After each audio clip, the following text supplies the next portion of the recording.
वर्षापासून आम्ही काम करत होतो। मॅडमला आम्ही वारंवार भेट दिली की मॅडम आम्हाला आदेश द्या। तर मॅडमने आम्हाला असं सांगितलं, सुरुवातीला जेव्हा आम्ही मॅडम 9 ऑगस्टला हजर झाल्या तेव्हा आम्ही त्यांना जवळजवळ 13-14 ऑगस्टला भेटलो। तर मॅडमचं असं म्हणणं होतं की 15 ऑगस्ट होईल, मग नंतर आम्ही तो महिना जाऊन दिला। सप्टेंबरमध्ये आम्ही मॅडमला जेव्हा भेटायला गेलो तेव्हा मॅडम आम्हाला बोलल्या की आदेशाची काय गरज आहे, तुम्ही काम करा आणि निघून जा। मग आम्ही विचार केला की दरवर्षी शेड्यूलप्रमाणे तसं मॅडम देणार असतील, म्हणून मग आम्ही तो विषय एवढा सिरियसली घेतला नाही। नंतर जेव्हा आम्हाला गणपतीमध्ये पगाराची गरज होती म्हणून मॅडमकडे आम्ही परत गेलो। मॅडम जव्हार तालुक्यातील एकात्मिक आदिवासी विकास प्रकल्प कार्यालय जव्हार अंतर्गत काम करणारे अन्यायग्रस्त रोजंदारी वर्ग 4 कर्मचारी यांचे दिनांक 27 डिसेंबर 2023 रोजी प्रकल्प अधिकारी एकात्मिक आदिवासी विकास प्रकल्प जव्हार कार्यालयासमोर बेमुदत आमरण उपोषण सुरू केले आहे। यामध्ये जव्हार प्रकल्पातील रोजंदारी वर्ग 4 कर्मचारी हे सध्या आश्रमशाळावर काम करत असून सध्या यांना 6 महिन्यापासून ऑर्डर सुद्धा दिल्या नाहीत। महाराष्ट्रात सर्व प्रकल्पात रोजंदारी वर्ग 4 कर्मचारी यांना आकृतीबंध न लावता रोजंदारी आदेश देण्यात आले। जव्हार प्रकल्पामध्ये रोजंदारी कर्मचाऱ्यांना जूनपासून काम करूनही आजपर्यंत वेतन व आदेश देण्यात आले नाहीत।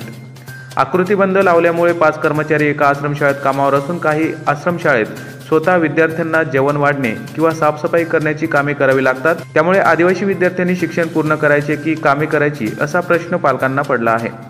उपोषणकर्त्यांनी स्वतः या संदर्भात आयुक्त नाशिक व ठाणे यांच्याकडे पत्रव्यवहार करून सुद्धा अजूनपर्यंत जव्हार प्रकल्पामधील रोजंदारी कर्मचारी यांना आदेश न मिळाल्यामुळे कुटुंबावर व मुलांच्या शिक्षणावर परिणाम होत आहे। या उपोषणाला राष्ट्रवादी काँग्रेस पार्टी जव्हार तालुका अध्यक्ष संदीप माळी व पदाधिकारी यांनी भेट देऊन जाहीर पाठिंबा दिला आहे। त्याचबरोबर युवा आदिवासी संघ जव्हार यांनी उपोषणकर्त्यांना जाहीर पाठिंबा दर्शवला आहे।